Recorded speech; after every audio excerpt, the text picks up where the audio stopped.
3.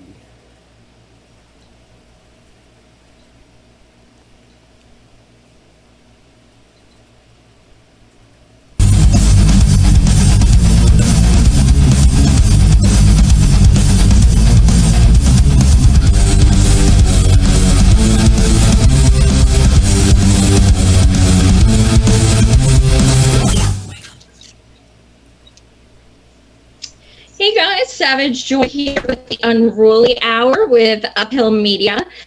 Today we are joined by Lindsey Boylan. She is running in New York 10, which the official primary is on Tuesday. Thank you so much for joining us, Lindsey. Thank you so much for having me. I'm sorry I'm in a car. As I mentioned, I'm coming back from a best friend's wedding, and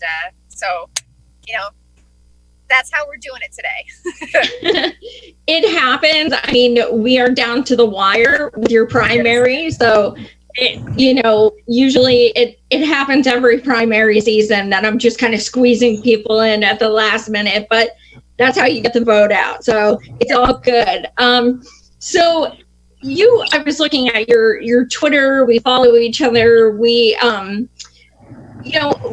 I looked at your ad and it was really touching because you shared that you have 3 generations of women who have lost their children to mental illness or addiction.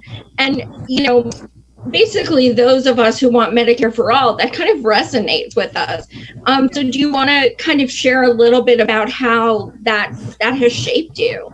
Sure. I love that. And thank you so much. I mean, I love being able to share it because it's really why I believe in Medicare for all and why I think my particular role or opportunity is to advance mental health as a big part of that, right?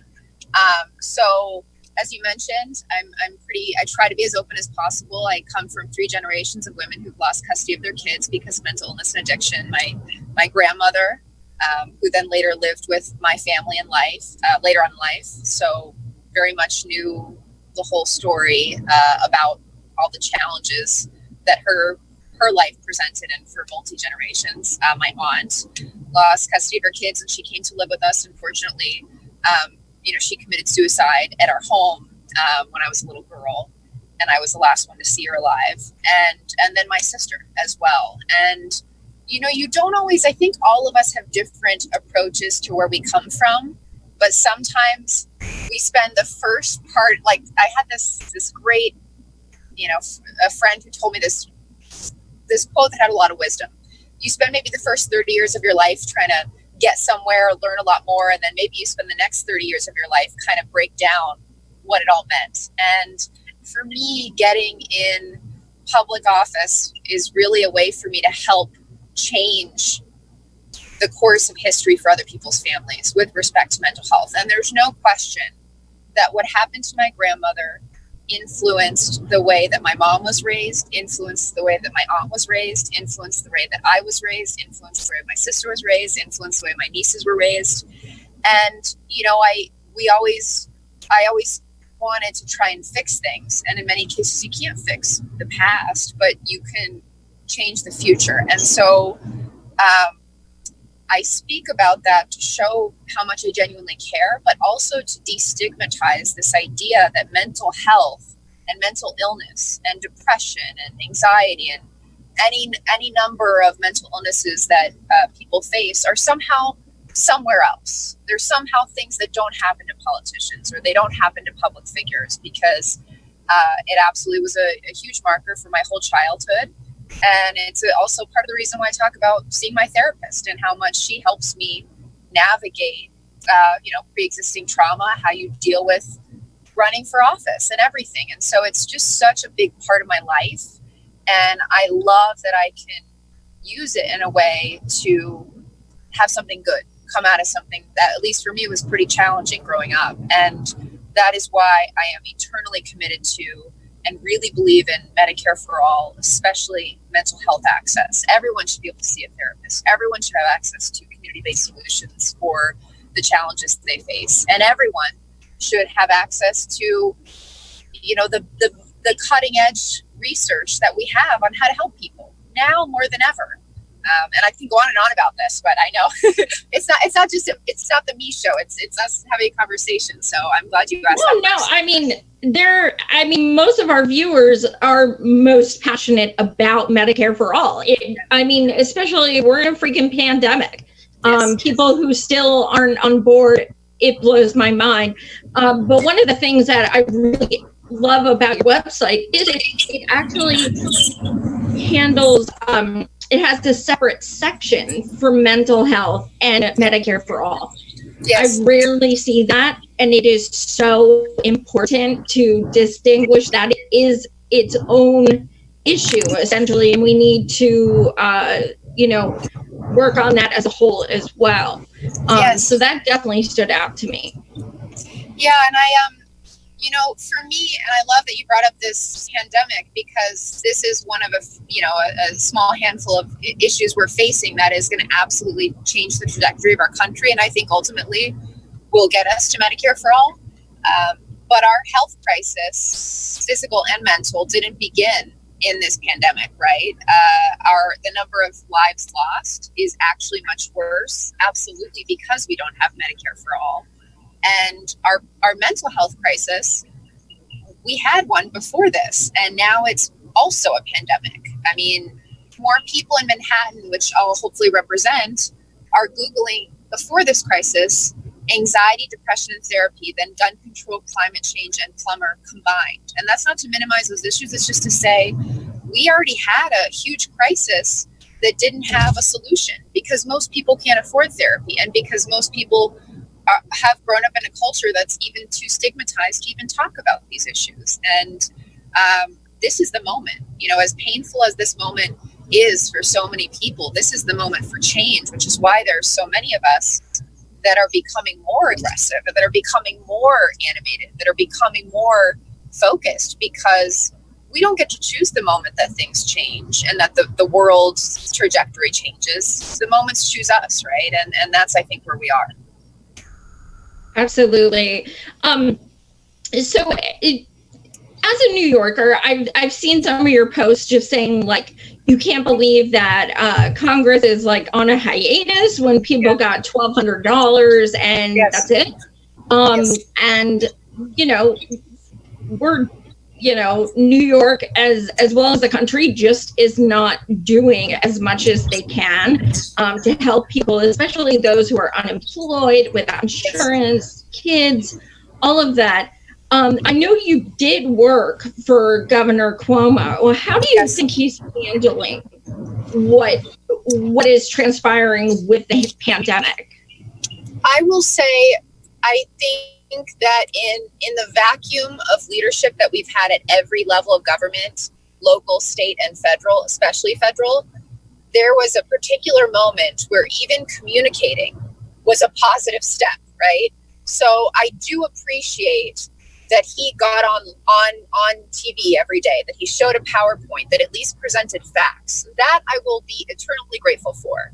But now let's talk about some reality. I mean, there was a great ProPublica piece that talked about the delay in New York's response as one big issue, leading to much more loss of life and much more destruction than the West Coast, which responded to shelter in place much earlier. A matter of a few weeks made all the difference in terms of loss of life. And that is part of the reason why New York City was the center of the pandemic for the US. So that was absolutely on him. And I think having worked for him, it has a lot to do with egos. The back and forth with the mayor, I think a lot of us were just kind of, and continue to think, can you guys grow up? Like, is it possible for us to focus on the reality of the problem that people are dying? So I think on that front, he'll be accountable. And I think he asked for the accountability to begin with, so he's going to get it. And then there are a few other areas that I would mention that really were lacking. And I think we see it most clearly in the death rates in New York City, especially. I mean, if our nursing homes were, my husband's trying to help me so you can see me better and aren't getting like jarred by the lights. If our nursing homes were their own country, the per capita death rate, is that better? Thank you. The per capita death rate would be one of the highest in the world. And why is that? Now, there are a lot of systemic reasons why that is. We don't prioritize from a policy or resource standpoint our seniors, and they deserve a lot better. Institutionalization has a lot of problems with it, and that's why we moved away from it for mental health care. Unfortunately, we just didn't replace it with something. But in addition to that, the governor oversaw an administration that sent people who were recovering from COVID back to their nursing homes to then impact all of these other people who already had immunocompromised systems. And I have many in my community. First of all, I have many nursing homes in my community that have a huge loss of life. A neighbor of mine, a friend of mine, she passed away in the early weeks, and she's a senior. And I had a lot of family members not even able to get direct communication about what was going on. And I think that reflects a lack of transparency, a lack of leadership, and frankly, a lack of focus on our seniors who deserve a lot better. So, I mean, there are a lot of areas that we could talk about. He failed. I also think the idea of budget cuts when we aren't talking about a wealth tax. I know the state is trying to, state leaders and the state assembly and the Senate are trying to push for that. Services, including Medicaid, who are people at a time when they're going to be hit the hardest, and recovery is going to be that much harder. And so, no, I don't think he's been a tremendous leader. I do think he played a critical role in communication and logistics and in dealing with, setting up of hospitals and the like once the pandemic was in full swing. But if he had acted earlier and if he had acted with more thought, a lot more communities would be much better off. So I have a lot of critique, and you probably see it on Twitter. I mean, I appreciate the transparency. Considering you've worked with them, I wasn't sure how you would answer, but I appreciate that transparency. Absolutely. People are never quite sure what I'm going to say, which I think I'm just going to keep it that way. Well, Bill de Blasio, man, I became a big fan of him when he came out for Bernie. And what the hell is he doing? I'm just blown away. And then also, cops aren't wearing masks. No, a lot of protesters are. I know I have, all my comrades have, but a lot of police aren't. And I'm just kind of curious why doesn't he make it mandatory that police, if they're going to show up, they need to wear masks and gloves? I think it is mandatory, but there's no control. I think that's been a great marker of what's going wrong in terms of our policing in this city. I mean, the mayor does not have control. The mayor does not have any power to, push back against the NYPD, against the commissioner, against the PBA, against Pat Lynch. And that is one of my main critiques of him. And it's why I've called for his resignation. I've been at all the protests, not all of them, but I've been at protests pretty much every day that I can when I'm not, at one of my best friend's weddings or something along those lines. But he hasn't stood and defended the protests, the peaceful protests. He's really given NYPD and its leadership carte blanche to do what it deems necessary. And he's tried to walk that back in the last few days, but it really does shock me, particularly as someone who really rode came into the mayor's office originally as someone taking down stop and frisk and to, be on the side of communities of color, particularly young Black men who were being stopped and frisked in really high numbers under the Bloomberg administration. So he came to the mayor's office. His famous commercial was, and I love the commercial, was with his son and Dante, who is a young Black man. And, he has personal experience here. And I've always found that compelling. And that is, it's very tough that we didn't have someone on our side on pushing back against policing, pushing back against police brutality, pushing back in defense of Black Lives Matter, because we know we didn't have it from the governor. I mean, this is a man, having worked for him who will, write a press release every Columbus Day and say how important Columbus Circle is to remain named that way. I mean, it's just, there is something about this generation of politicians who are just never going to get it. But that's not Bill de Blasio. And that's why I hold him to even more almost to account on this issue. And I'm so disappointed. What I will say is, because I always like to say something nice, his universal pre-K program has been one of the most important changes for the city, in my view. And I thought that was really important, and I will be eternally grateful. And I think there are a lot of people are, because we should be getting our kids into learning environments as early as 3 and 4. And it shouldn't just be for people who have the means to do it. So, I did have much higher hopes for him, like I think a lot of us did. And it's really disappointing that he's failed. And, leaders are complicated people. They're human and they will fail. But this is one of the greatest challenges of New York's history and its future. And that's why there's no room, there's no margin for major errors, that instead of tamping down on, police brutality, and instead of providing some accountability or in the direction of that, throw gasoline on the fire, so to speak. And that's really what he did. And it's really unfortunate. Absolutely. I did see Michael Brooks was on my show 2 nights ago, and we were talking about how he's in Brooklyn, and we were talking about how de Blasio was saying that he's considering giving $1 billion less to the police for NYPD, right, which sounds like a lot. $1 billion, it's a lot. But they get $6 billion every year, so it's only 60% less. Is that enough? Yeah.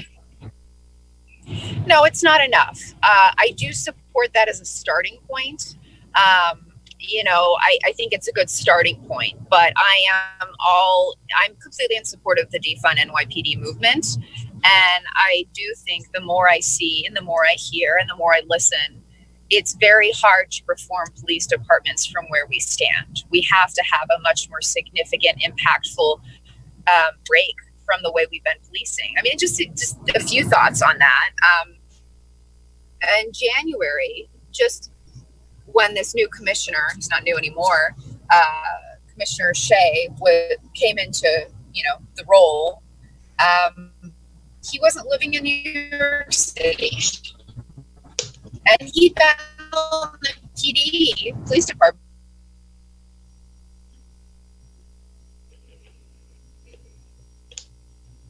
be a community in policing when you don't live in that community, when you're not of that community, when you're responsible to that community. It's just fundamentally flawed in my view. And if there are other problems that make it hard for people to live, let's solve those. But our police departments, it should never be too much to ask that they be of our communities. And I think when you have that fundamental issue on a basic level, stuff like that, or the fact that, back to my mental health passion, the only channel we have, because of the way we've allocated resources in this city and frankly this country, when someone has a mental health crisis, a mental health emergency, is to call NYPD. And then you get NYPD there and they have guns and they have an intentionally severe and threatening aura. You're definitely going to make that situation worse.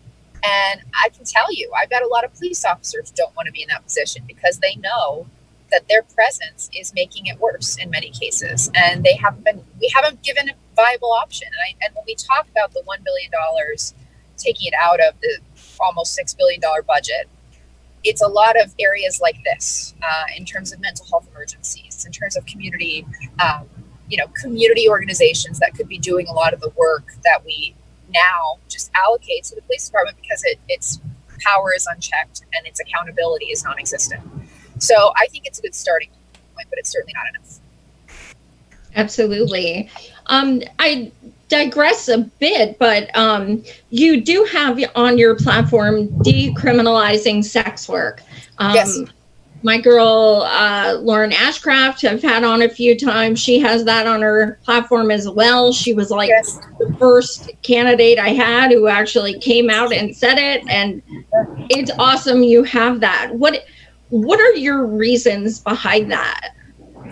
You know, I've been very impressed by the advocacy of the decrim movement, and I consider myself a lifelong feminist. I'm raising a feminist back there who's asleep, and for me, so much of the origin of the way that we police people's bodies, the way that we police the entire narrative of sex work, is around shame and guilt. And in fact, when you hear people like Carolyn Maloney, who Lauren is running against, talking about her view of sex work, it's this narrative of protecting sex workers. But the idea that you would be against decriminalization in any way, shape, or form actually makes the work of sex work less safe. So it's this false reality that, you know, people who are against decriminalizing because they want to keep sex workers safe and make it a safer environment are actually just making it worse. They're clearly not listening to people who are in sex work, because if you criminalize sex workers, you just bring it further underground. If you don't give anyone a way to this industry, which is not going to go away, it's, what do people call it, one of the oldest industries in the world. If you put it further underground, we're leading to more violence against people in sex work. And it is not my interest, nor is it my place, nor is it my desire to in any way be engaged, one, in further putting in harm's way sex workers, or making it my business to, weigh in on any kind of puritanical sense of what it is that they're doing. I'm just not interested in it at all. And I think we have to move in that direction as a country.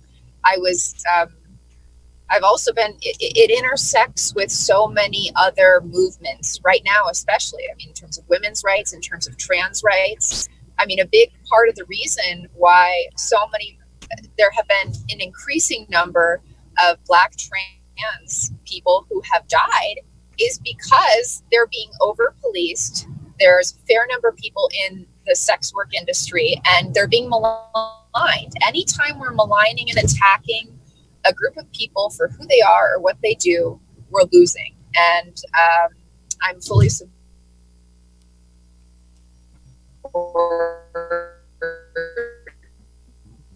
in support of decriminalization. Here's my big soft drink. Right on. I also have down that I was looking through your tweets, and the reason I followed you initially on the topic of feminism, I was like, this girl is badass when you came out against Warren. That I felt your pain because you were obviously a supporter of hers, and she just did you dirty, just like she did Ayanna Pressley dirty. So it's very women, except sometimes maybe not. That had to hurt. That would have stung. Yeah, here's the thing. I went to a women's college. Like, I went to Wellesley. She spoke at one of our commencement ceremonies, or the convocation of our new college president. I've heard her speak. I happened to be up in Boston for a speech with the Wellesley Young Democrats and Bernie supporters on campus, and she had just exited the race. I literally, like thousands of other women predominantly, went to her place in Brookline and added our chalk, my daughter and I, because I want my daughter to see the example of how much women can do. We can do whatever we want, whether she wants to be an actress, whether she can do whatever she wants. And there's yet another example of a woman doing it. So yeah, I introduced my kid to her. It matters to me, and she matters to me. And it's not even that she chose to endorse him. It's that it was clearly such a politicized bullshit endorsement. Like, she said he's winning. What is he winning? He's never won anything. He's a follower, not a leader. He's passed far fewer than any other members of the New York delegation in most of this country. He takes a ton of corporate PAC money. He's against, he in practice is against everything she purports to be for in principle. And I've been, like you mentioned, I've been around the block. I'm not new to politics. I know exactly what that was about. That got her something, and that got her somewhere that she wanted to go. And she used me to get there. And I hope that means she's getting something great for a reimagined Consumer Financial Protection Bureau. I hope that means she's getting us a wealth tax. I was probably not getting very much because Jerry Nadler in the scheme of things doesn't matter that much. But some people said, oh, you shouldn't have done that. You shouldn't have been that way. Honestly, what you see is what you get with me, as much as possible. And if that's not something that people like, then they don't have to engage. But regardless, I will always, if someone asks for my help and needs me once I win, I will be there. I don't care if they're a Trump supporter or whoever they support. I will be there, and I will show up, and I will support. So I'm going to have my reaction, particularly because I am so committed to getting more women elected. And to me, that was trading me so that she could get somewhere else important. I mean, some people said, oh, there were all women on that list. Yes, but none of them were in challenge races like this. I mean, that was the only, they were like, oh, Alessandra Biaggi, she is not being challenged. There is no serious challenge against her. So, let's not pretend like we don't know what this was about. And if people don't like the way I approached it, I get that. And I apologize. No, I don't apologize. I am sorry that people felt, if there are some Warren supporters, felt that as a dig. And the most amazing thing about that is the interpretation of me being critical about something she did without ever even knowing who I was, is it was assumed that I hate her. I gave her money. I supported her. Always on the train for progressive movement. And, I voted for Bernie. I support Bernie, but I supported her at the beginning, especially because that's one of the few ways we're going to deal with extreme inequality in this country, particularly in my district, which is the most unequal in the country. If I don't support a wealth tax, then we're not going to ever be responsive to the serious inequities that we have in my community, especially. So the idea that I didn't support her, or that I was like some kind of a hateful person towards her, is just, it's unfortunate that genuine feeling and genuine actions are so misunderstood in our political conversation, because that's what that was. And I didn't say she was a terrible person. I didn't say I didn't respect her. I said I really respect her. And if I bring my kid to honor your run, that's me bringing my most important thing in life, my most important person, to honor her. So I think it was misunderstood, and I do not apologize, but I am always open to conversation. People who perceived it differently, because we'll build ourselves in the image of people that we admire. And I understand that some people didn't have the capacity to see that in that moment for what it was for me. But know that regardless of where you shake, if I win, I'm here to support you, whatever you need, whoever you supported. So I think that's the big takeaway I'd like to say, if that makes sense. No, absolutely. I mean, it was more almost like a betrayal of, you talk about women all the time, you talk about being progressive all the time, and yet, I mean, same with AOC, to be quite honest. I mean, I don't understand some of both of their endorsements. I don't get it. I don't. Yeah. But I mean, that's on them. They're going to have to, deal with ramifications of. Yeah, it's kind of frustrating to see the way some people are, even Bernie, some of his, I'm like, what are you doing? Yeah, it's sad. It doesn't make me. It is, absolutely. It's a total bullshit game. It's a total game of cards, and I don't think I want to participate in that when I get elected, or I've got to find a different way to do it. Moms Demand Action. They have something, they do endorsements through the broader movement afterward, but they support candidates who support the things they value. And in many cases, they're supporting because they want to advance people who believe in their agenda. In many cases, they're supporting more than one candidate in a race in that sense. And I don't want to ever get in this game where I'm not holding up other women, because on a fundamental level, and I think it's in part because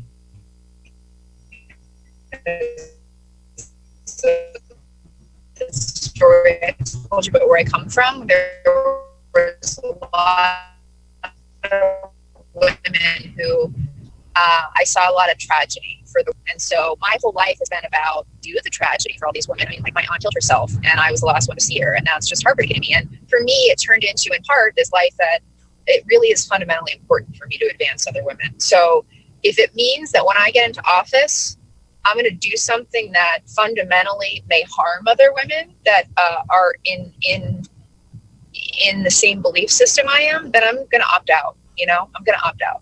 And I believe that, politics is complicated, just like life is. And I'm sure there will be ways that I'll have to think through this, but I'm definitely not endorsing the older dude who's been there forever doing nothing and so it's released the day of the debate just to mess with me, which is exactly what that was. That the AOC endorsement came out hours before I had to sit in front of a camera and do my debate. And then afterwards, me and 3 men are on a camera, and the supporters of my opponents couldn't stop critiquing how I looked. It's just such a ridiculous world. I can't even, people are like, what are you going to do if you don't win? And I think we have a very good chance at winning. But what I say is, I'm going to write a book, and I'm going to make it very useful so that everyone can understand how things work and how they don't work. So that the next woman, especially the next intern who worked for my campaign, knows how to do the roadmap, so that all these things can be dismantled. So I honestly think a lot of the establishment should want me to get elected, because if I write that book sooner rather than later, it's going to be to good use. I'm not going to waste my time on anything. Oz, do you have the one screenshot that says something about men aren't asked to behave a certain way? I felt this. I felt it because I look young. I'm 41, but I have people come on my the comments all the time. Watch your mouth, and don't tell me what to do. No. I'm just like, I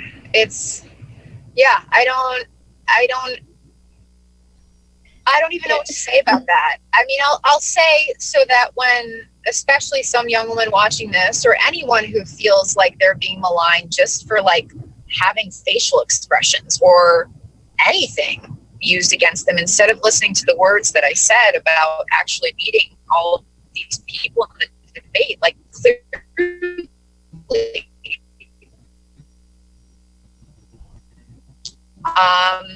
is, of course it stung. It hurt a lot. I mean, my husband's sitting next to me. He's not on camera. He's like, yeah, that was a hard night. Like, I was so proud about how I did in the debate, because I'm not a lawyer, and I was running against these two. Stakes are high. We're in a public health crisis. We're going to be in a severe economic crisis, likely a depression. We have the biggest opportunity to confront systemic racism and choose a different direction for this country that was started in slavery and displacement of Native Americans. And I gotta perform, because people are depending on me, and they're building their hopes that I will help get them somewhere else. So I was super nervous. And then the whole AOC thing happened, and Katie Porter, who I also love and respect, like, painful. And it wasn't easy. But then I woke up the next day, I took my punches, and then I figured out how am I gonna turn this into something useful? How am I gonna get somewhere else with the feeling that I have myself? And that's what I would hope that we all get to do. And one of my biggest points of anger or frustration in this moment in time is that there are far too many people who don't get to be themselves, right? And that's because of the social safety net isn't there for them, because our policing system isn't there for them. It's there against them. All of it. I mean, I don't want to oversimplify issues of systemic racism, especially, but I am totally absorbed by this movement, because I have to use my life and this moment to change in my small way the direction of our country, because my daughter deserves better. Everyone's kid deserves better. So I was super nervous. I really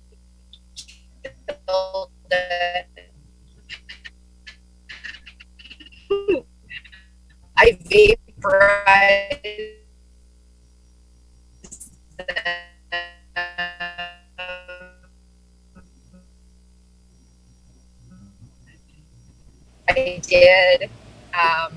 And then it was all about how I looked and how I called the Congressional liar, which he is, and how you're going to get a lot more of that. And I'm getting railroaded by Donald Trump and Bill Barr and all the more authentic and aggressive when they need to be. Go to the park with my daughter. It's not my only button, but sometimes it needs to be that way. Absolutely. Women can be the harshest critics of other women, and it is so frustrating. To me, I love when women are organic and they say, you know what, F this. This is, I love that. I live for it. And I wish that people who call themselves feminists would be more appreciative of things like that. I think everything would be quite different if we embrace such things. I digress, but speaking about, another depression and such, you do believe in housing as a human right, and you have worked in housing before. So can you explain a little bit about what you've done and also what you plan to do?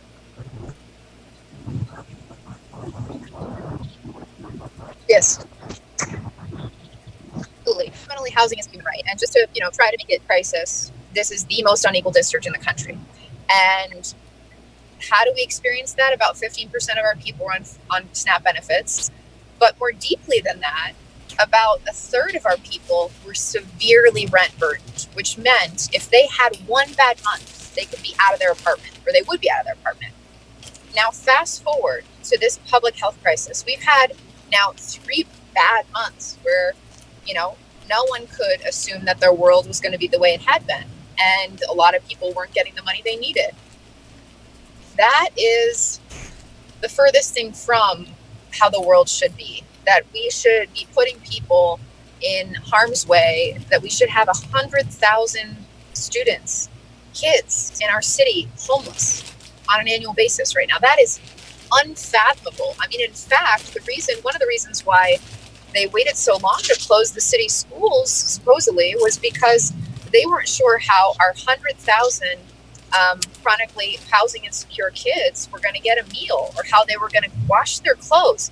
What kind of system has to keep a school open so that a kid who doesn't have a home can wash their clothes? That is like beyond perverse. What kind of country does that? I mean, I can't even fathom it. And let's think about what happened in the midterms. We were talking a lot about healthcare, right? And we're going to get to Medicare for all.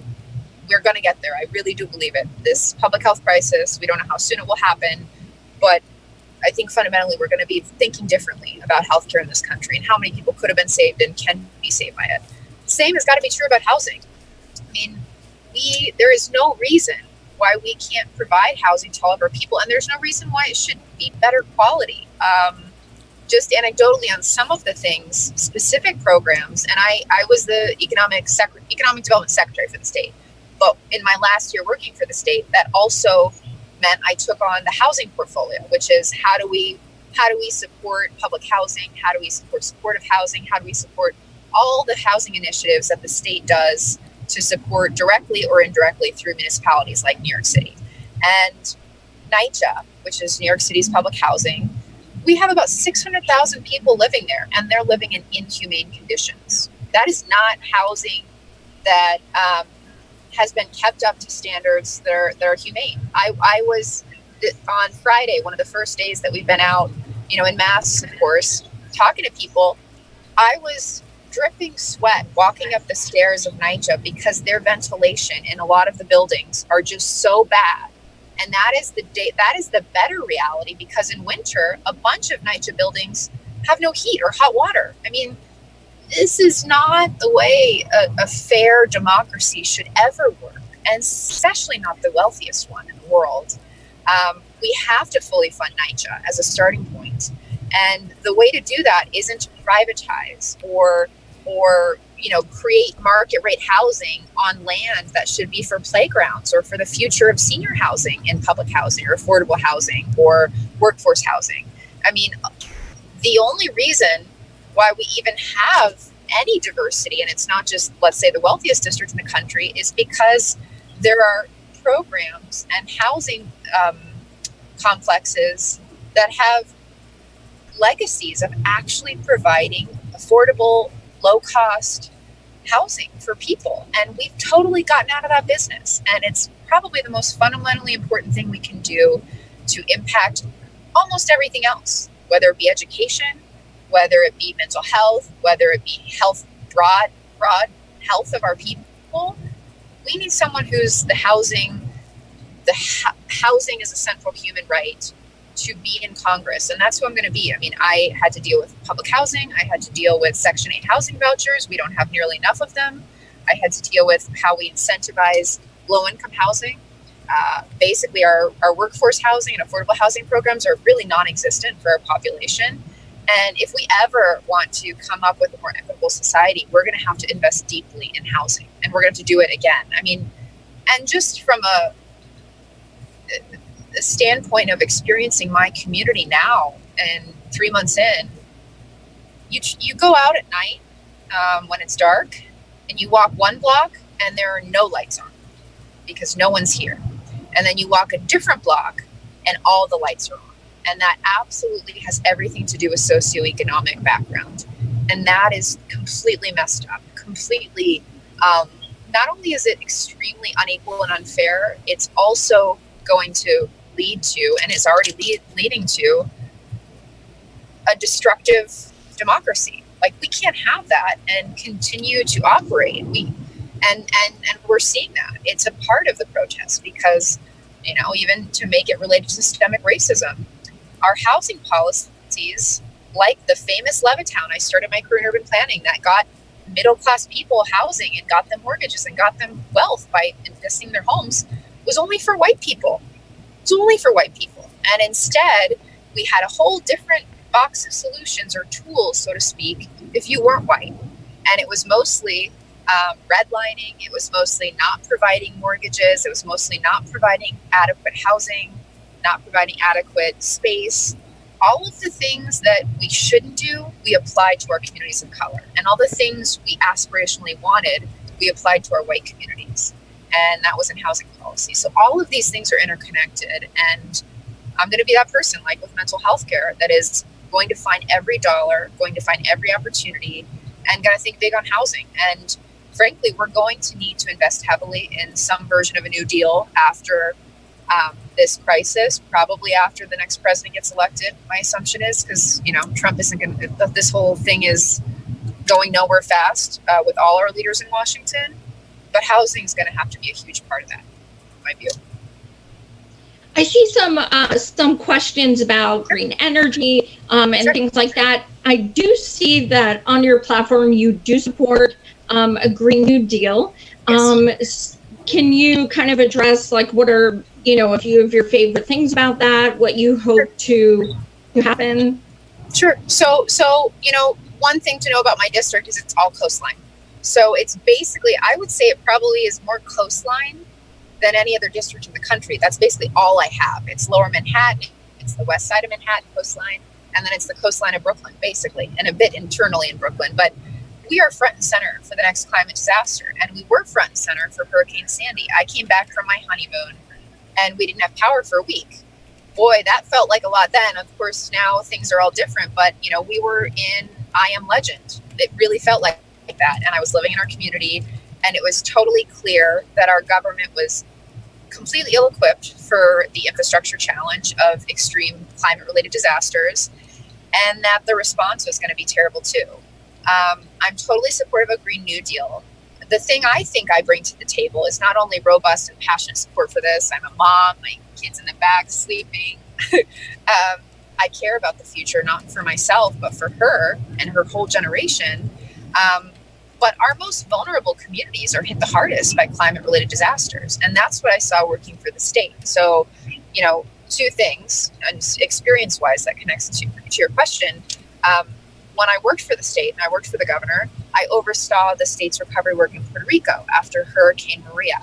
And that was, bringing together SWAT teams from across all agencies of government to figure out and do the damage assessment with the Puerto Rican government of how much money and support Puerto Rico needed to recover from our federal government.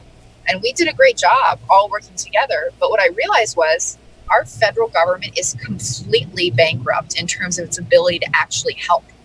Thousands more people died in Puerto Rico because we didn't have an effective response. We don't even have enough FEMA employees, even if the organization was operating at maximum, optimal capacity and operationally.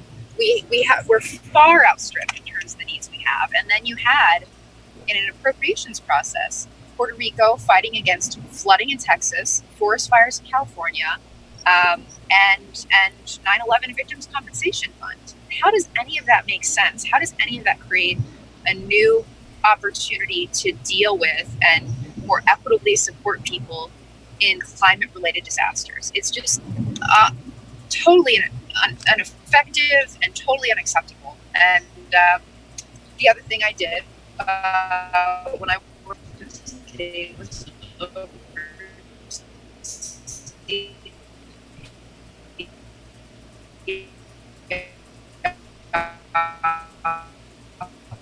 Skippy.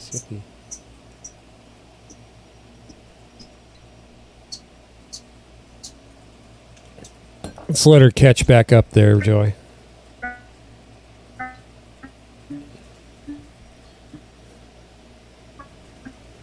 She's in a bad spot there. Hopefully it'll clear up. Anyway, great interview. And they're 7 years on from Sandy. Can you all hear me? Yes, now we can hear you. Sorry. I'm sorry, guys. That's the road warrior problem. So, to some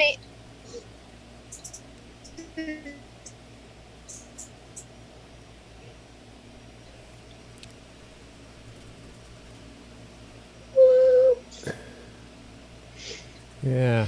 Hopefully she'll click back in. Yeah, I think she's a terrific candidate. And, she's leading with Medicare for All, which is ultimately the matter of life and death next to climate change and everything else. So great interview, Joy.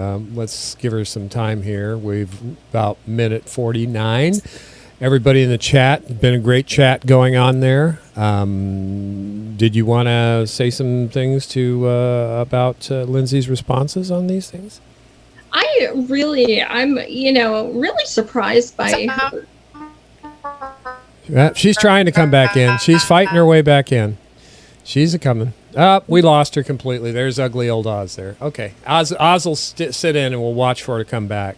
So go ahead, Joy. What were you going to say? I was pleasantly surprised with her transparency about Cuomo. I mean, she worked for him, and she was very honest about the problems she had with his response to COVID. Right. And that's refreshing. Yeah, it is refreshing. Yeah. Very much. And she called him out on the nursing home catastrophe where basically he signed the death warrant for so many people. So don't tell me Cuomo's, anything special. The guy's just as responsible and irresponsible as a lot of these governors. So, what are you going to do? But Cuomo in particular, I have a great contempt for. But Lindsey's on the issues with the housing and everything else. I truly hope that we can win that seat with Lindsey Boylan. I think she's fantastic. Yeah, it's been a really good interview. This came up kind of last minute, so I was really happy. A lot of burners really support her, and I was going to ask her who she voted for, but she volunteered to say it was Bernie, so that made me happy. There you go.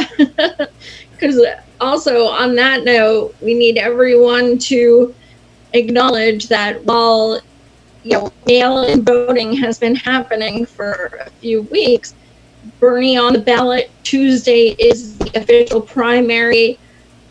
Let's get Bernie on the ballot. Let's vote, because it took us a hell of a lot of work, 2 court appearances, thousands of signatures, everything like that, to get that man on the ballot in New York. So do it. At least if we get 1,200, delegates we can get a voice at the convention. That, at this point, that is the most important thing. Yeah, I think there she is. Is she back? She's There back. she is. There she is. Yeah. Welcome back. Let me see if I can get her pinned back into that screen. Let's see. Can you hear us? Can you hear us, Lindsey? I'm hearing you. Can you hear me? Yeah, we can now. Let me get you over there. Joy, take it away, Joy. The last thing I wanted to ask you about is, election transparency. Are you at all concerned for Tuesday? We've seen, issues everywhere, and in 2016 we totally got screwed in New York. So, do you have any, trepidation going into Tuesday? Yes, yeah, I do. Unfortunately, I think this question is hard because it's like its own hour, but it's not just Republicans who, perpetrate unequal democracy or make it harder to vote. It's Democrats who do it. I mean, there's no reason why you shouldn't be able to register as a Democrat at the beginning of June, just like you can register up until parts of June to change your address. You should be able to, decide that you want to participate in the Democratic primary. It was something big that the state did, the state party, in my view, to basically reduce the power of people like Bernie Sanders and his movement in 2016. And every step that the state party has made really is to reinforce the power of incumbents. I spent so much time on that, but my biggest concern is about absentee ballots. I'm glad that we moved to an absentee ballot system, but the state, instead of actually just making that easy and straightforward for people, created a system where you had to request. They sent you a request for an absentee ballot instead of sending you an absentee ballot. Think about how much time would have been saved, resources would have been saved, confusion would have been minimized. They just sent all of us absentee ballots if they really wanted people to vote. And now we're running up against time. Even if people are acting in a nefarious way, which I don't think the average Board of Election worker is. I think they're just doing their job. This is on leadership, and especially Andrew Cuomo, because a lot of people haven't gotten their absentee ballots.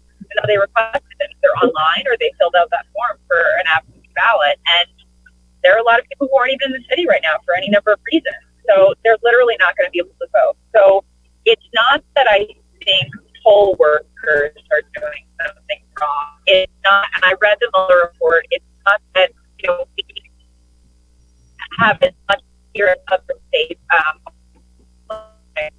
technology, and how it's possible to, alter election outcomes. But I'm more pissed about process and how clear it is that this is where we were going to end up, and it was going to make it harder for people to vote because the state didn't want people to vote. And that is the most damning thing. And that's going to be part of my list too, somehow. But hopefully, here's the thing I would say. I have a lot of, anyone who's confident or thinks they can predict the future is either not that smart or not telling the truth. So while I can't predict what's going to happen on Tuesday, I think we have a very good chance at winning. So it's not that I don't think we're going to. I think we have a very good chance. But it wouldn't it have been nicer if our state party had actually embraced full voting? Like, for the first time, I know that sounds awful.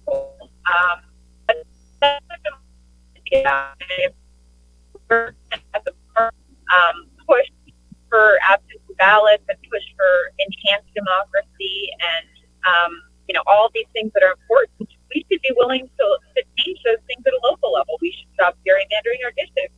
We should stop, in my view, put primaries. We should make it easier for people to vote. We should have automatic voter registration. We should do all of these things. And I have put forth a state voting democracy plan. Of course, no one listened to it at the state level, but they will. They will eventually. And yeah, I'm concerned in the global sense. I'm not concerned that we can't win, though. Pennsylvania, we had to request a ballot as well. It was so tedious and time consuming. Yeah. And we're close primary as well, so I had to switch to Dem from independent and all that. And it's just let me vote, please, just let me vote. Exactly. Very frustrating. So at this point, this is where I ask, what is the thing you want people to take away from this interview? Well, one, I want people who live in New York Congressional District to vote for us. We have a very real chance at winning, and it will make the difference because at the very least, it's going to be a close election, right? So voting actually does matter. At this point, you can still early vote tomorrow, but then otherwise, you go to your polling place on the 23rd. And then, on a more deep level about me, and I think it's a reflection of where we need to be. Sometimes we work within the system, and I've done that. And sometimes we work outside the system. And I think that's what challengers across the country are doing. I think that's what Bernie's movement is largely about, and why I've really gotten so much hope from it. And this is a moment in time where we cannot waste the opportunity for change. We have to do it on healthcare, on climate change, on extreme inequality, and on mental health. And I have seen how government works. I've also been close enough to see how it doesn't work and how it disenfranchises people and contributes to destruction. And we need to elect people who know enough about the system to dismantle the parts of it that don't work. And that, I think, is a big part of why I'm running, because I saw I did some important work throughout my career, but I also saw that just working within the system is never going to change the system. And I think that's what people need right now, and I think that's what we're hearing on the streets. I think that's what we're seeing online. I think that's what we're all demanding. And I will always be there for our community when I win, and I will always listen, and I will always act courageously, even in complicated situations. And I think that's what we need more of. Right on. Well, thank you so much for joining us today. I really enjoyed our conversation. I wish you the best of luck on Tuesday. Thank you guys so much for watching. Monday at 9 p.m. Eastern, I have Ryan Knight. He is Proud Socialist on Twitter. We're going to discuss how he was just completely radicalized over the past month or two. He's a wonderful man. And Wednesday, I have an incredible show lined up. I'm going to be interviewing a gentleman by the name of Temujin Kensu, and he is in prison and has been for 34 years, even though he has been declared innocent. So we'll be speaking with him, his lawyer, and his Innocent Project rep. So it's going to be an extremely intense show. I'm so honored to be given the chance to do it. So tune in Monday and Wednesday. And again, thank you so much, Lindsey. Best of luck with everything. This is wonderful. I love the conversation. I'm sorry for the static at some point, but I appreciate you bearing with me and the team and everyone listening. And I thank you for the opportunity. Absolutely. Take care. You too.